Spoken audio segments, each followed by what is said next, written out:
अस्सलाम वालेकुम वरहमतुल्लाहि वबरकातुहू। ये सवाल आया है कि आकिल साहब हमें बताइए, हमारे मुल्कों में हर मस्जिद में हम वज़ू करता हुआ देखते हैं और वो गर्दन का मसाह भी करते हैं, जबकि आपकी वीडियोस में हमने गर्दन का मसाह करते हुए ना आपको देखा है और ना ही सऊदी अरब की जो वीडियो बनी हुई है उसमें हमने गर्दन का मसाह देखा है। इसकी वजाहत क्या है? दोस्तों, भाई और बहनों, आप देख रहे हैं नू टीवी जद्दा और मैं हूं आपका दोस्त, आपका होस्ट मोहम्मद आकिल, जद्दा से, ममलकत सऊदी अरब।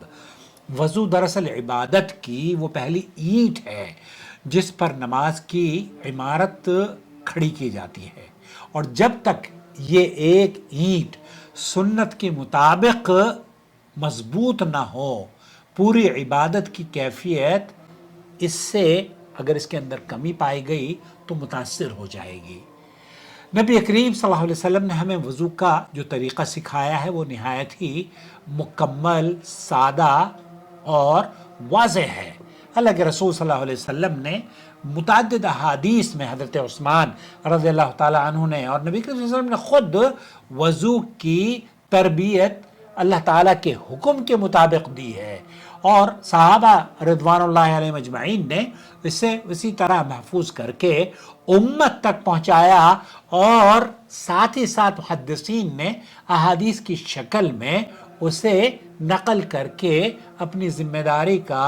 एहसास हमें दिलाते हुए कि ये दीन अमानत है। जिस तरीक़े से नबी ने वज़ू किया, जिस तरीक़े से सहाबा ने वज़ू करके दिखाया, जिस तरीक़े से रावी हदीस ने वज़ू करके हमें बताया, हदीस बयान करी, उसी तरीक़े से मुहद्दिसीन ने भी वज़ू की रिवायत को बयान किया मिनअन, और वही तरीक़ा आपकी खिदमत में भी हम पेश करते हैं। इसलिए उस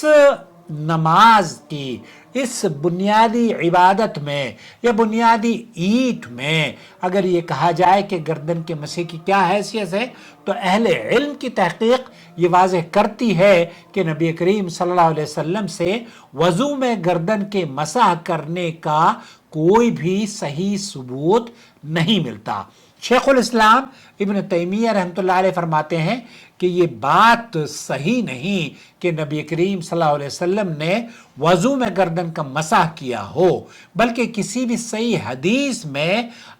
इस बात का सबूत नहीं मिलता, और तमाम जितनी भी अहादीस वो नमाज की किताबों में हमें पढ़ाई गई थी, मैं भी किया करता था पहले गर्दन का मसाह ऐसे ऐसे ऐसे ही करते हैं ना मुझे पता है। तो पहले गर्दन का मसा जब हम किया करते थे, अहले इल्म के नज़दीक इन रिवायात को जब तहकीक की गई तो कोई भी सनद के एतबार से सही रिवायत नहीं है, बल्कि अक्सर रिवायतें झूठी और मनगढ़ंत है, और फ़ज़ाइल उसमें ऐसे बयान किए जाते हैं कि मन मसह क़फ़ा, जिसने अपनी गर्दन का मसा किया उसने तो गोया के जहन्नुम से उसकी गर्दन आज़ाद हो गई। और इसी न को लेकर हमारे यहाँ ये औरतें भी करती हैं, मर्द भी करते हैं। सही अहादीस के मुकाबले में जो ज़ईफ़ रिवायात पेश की जाती हैं, सही अहादीस में मसह का कोई तज़किरा नहीं है, और जो मौजू और ज़ईफ़ रिवायात हैं उनमें मसह का तज़किरा है। तो उसमें कोई ये तो अब आप ज़रा सोचिए तो सही, ज़ईफ़ रिवायत में और ये झूठी रिवायतों पर अमल करना ये मुसलमान की शान नहीं है। इसी तरह वो रिवायत जिसमें नबी करीम सल्लल्लाहु अलैहि वसल्लम की तरफ ये मंसूब किया जाता है कि आपने गुद्दी तक गर्दन का मसा किया, उसे मुहद्दिसीन ने हद दर्जा ज़ईफ़ करार दिया है, और बाज़ ने तो उसे काबिल हुज्जत भी नहीं समझा है। और वो अल्फाज अगर आप देखें, कहा जाता है कि नबी करीम सल्लल्लाहु अलैहि वसल्लम युथबत अन नबी सल्लल्लाहु अलैहि वसल्लम अन्नहु मसह उनुक़िही फिल वुदू, और वो हदीस के अल्फाज क्या हैं कि अल्लाह के रसूल सल्लल्लाहु अलैहि वसल्लम के बारे में मन मसह उनुक़िही फिल वुदू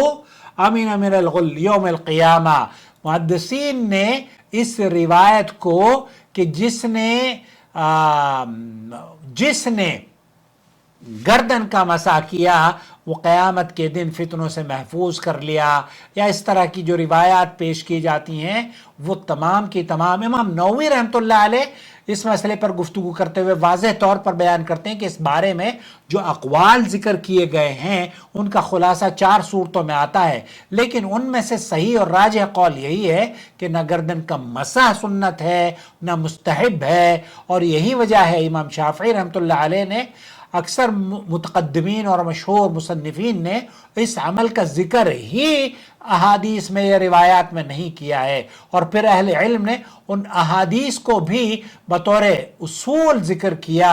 جن میں بدعت سے بچنے کی سخت تائید آئی ہے، جیسے کہ نبی کریم صلی اللہ علیہ وسلم نے فرمایا بدعت گمراہی ہے، گمراہی جہنم میں لے کر جاتی ہے۔ اسی طرح سے اللہ کے رسول صلی اللہ علیہ وسلم کی وہ حدیث من عمل عملا لیس علیہ امرنا فہو رد، شیخ ابن باز رحمۃ اللہ علیہ سے پوچھا گیا، انہوں نے کہا کہ وضو میں گردن کا مسح نہ تو مستحب ہے اور نہ مشروع، بلکہ صرف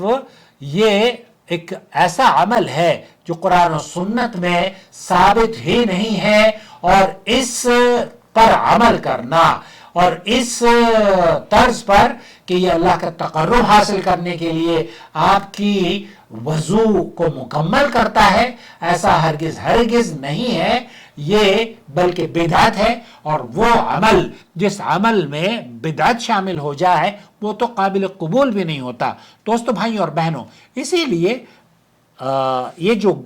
گردن کا مسح ہے اس کی جتنی بھی روایات ہیں اہل علم نے انہیں متفقہ طور پر گردن کے مسح والی روایات کو ضعیف قرار دیا ہے، اور امام غزالی رحمۃ اللہ علیہ کا قول ہے گردن کا مسح کرنا نہ نبی کریم صلی اللہ علیہ وسلم کی سنت ہے اور نہ ہی یہ مستحب عمل ہے۔ گردن کا مسح کرنا توق سے امان ہے، یہ ایک روایت پیش کی جاتی ہے، لیکن یہ صحت کے اعتبار سے درست نہیں ہے۔ امام ابن القیم رحمۃ اللہ علیہ فرماتے ہیں اور گردن پر مسح کرنے میں نبی کریم صلی اللہ علیہ وسلم سے بالکل کوئی صحیح روایت ثابت نہیں ہے۔ گردن کا مسح کرنا نہ تو مستحب ہے اور نہ ہی مشروع، بلکہ صرف سر اور دونوں کانوں کا مسح کیا جائے گا جیسا کہ کتاب و سنت میں وارد ہوا ہے۔ اس لیے صحیح مسلم وغیرہ میں نبی کریم صلی اللہ علیہ وسلم کے فرمان موجود ہے، اس کے سب سے برے امور بدعات ہیں، دین کے اندر سب سے برے امور بدعات ہیں، اور ہر بدعت گمراہی ہے اور گمراہی جہنم میں لے کر جاتی ہے۔ اور صحیح بخاری اور مسلم میں یہ حدیث، جس نے بھی ہمارے اس دین میں کوئی ایسا کام ایجاد کیا جو اس میں سے نہیں تو وہ مردود ہے۔ من عمل عملا لیس علیہ امرنا فہو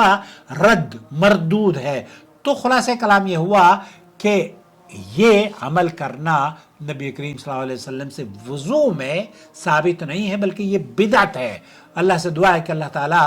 ہمیں سنت کے مطابق وضو کرنے کی توفیق بخشے، سنت کے مطابق وضو کرنا سیکھیں، سنت کے مطابق نماز پڑھنا سیکھیں، اور میری ویڈیوز ان دونوں ٹاپک پر موجود ہے۔ براہ کرم اس ویڈیو کو اپنے حلقے میں ضرور شیئر کریں تاکہ لوگ تعلیم حاصل کر سکیں۔